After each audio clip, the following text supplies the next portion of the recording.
मुझे जाप करने दे।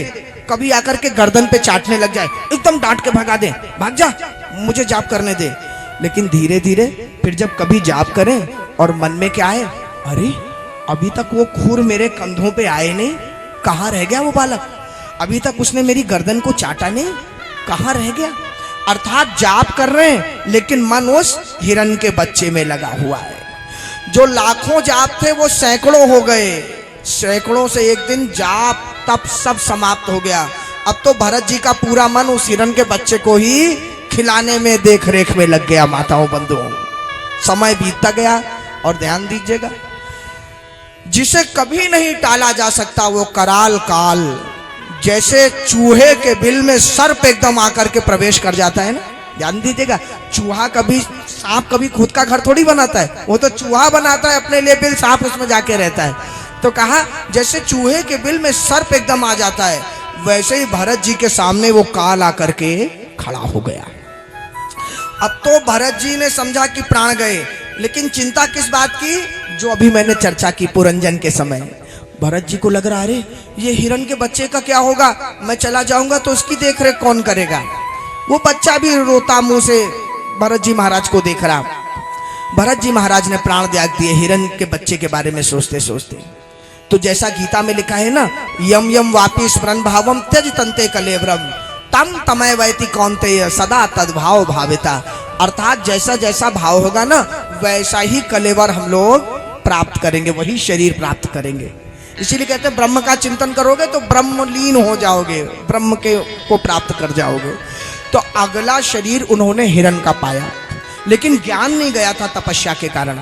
उनको लगा देखो तो मैंने कितना तप किया, लेकिन जरा सा उस हिरण के बच्चे के लिए मेरे मन में मोह आया, ममता आई, सारा तपस्या छीर्ण हो गई, सब बर्बाद हो गया। इस बार मैं किसी से अपनापन नहीं करूंगा। और ये सोच करके गंडकी नदी में ही अपने आधे शरीर को डुबो करके उन्होंने अपने प्राण को छोड़ा। अगले जन्म में वही भरत जी महाराज आंगी रस गोत्र के ब्राह्मण के यहाँ, जिनकी 2 धर्म पत्नियां थी। पहली धर्म पत्नी से 9 संतानें, 9 पुत्र, और दूसरी धर्म पत्नी से 1 पुत्र और 1 पुत्री, जुड़वा। वही जो बेटा था वही भरत जी हुए, लेकिन ज्ञान अभी तक नहीं गया था। तो उनका लगा भैया इस बार भी मैं किसी से ममता नहीं करूंगा और प्रयास करूंगा कोई मेरे से भी ममता नहीं करे। अच्छा एक बात समझ लीजिए, हम किसी से ममता नहीं करें ये तो चलो हमारे बस में, दूसरा हमसे ममता नहीं करे इसके लिए तो उपाय निकालना पड़ेगा ना। ये बताइए इस संसार में हम लोग किसी दूसरे पर ममता क्यों करते हैं? किसी को कोई क्यों चाहता है? समझ लीजिए, कोई किसी को नहीं चाहता। व्यक्ति गुणों से प्रेम करता है, मनुष्य से नहीं करता।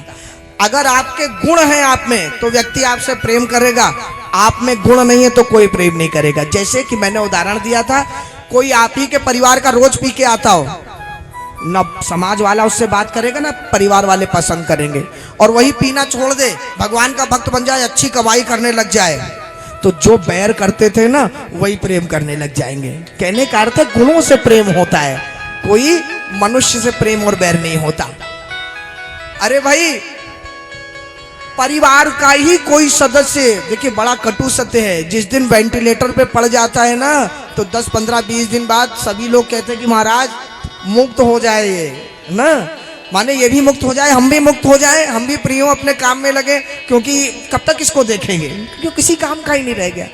तो देखिए प्रेम उसी से है जो किसी काम का है, जो किसी काम का नहीं है उसको कोई ध्यान नहीं देता। तो भरत जी को लगा किसी काम के ही मत बनो, पागल ही रहो तो कोई प्रेम ही नहीं करेगा ना। लेकिन ध्यान दीजिएगा भरत जी के इस कार्य के कारण उन्हें सब लोग जड़ भरत करें, जड़ ए जड़। लेकिन ये बताइए पागल जड़ असली में कौन?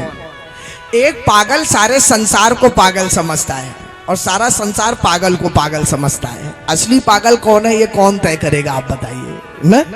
अरे भाई भरत जी महाराज तो वो जान गए थे जो सारा संसार नहीं जान पाया था।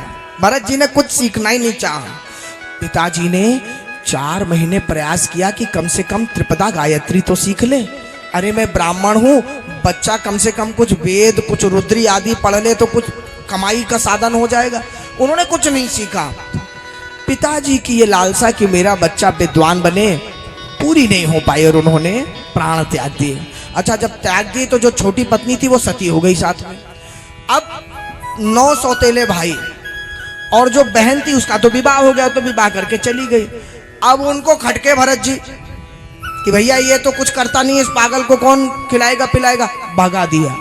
भरत जी महाराज जहां पे कोई कह दे भरत ये बोरा उठा के वहां रख दे, उसके बदले में जो भी खुरचन को भी जूठन कुछ भी दे दे उसको खा ले। अर्थात भगवान के प्रति भरत जी का देखिए यही तो तत्व ज्ञानियों का स्वभाव है, भगवान जैसा रखे वैसा उनको रहना चाहिए।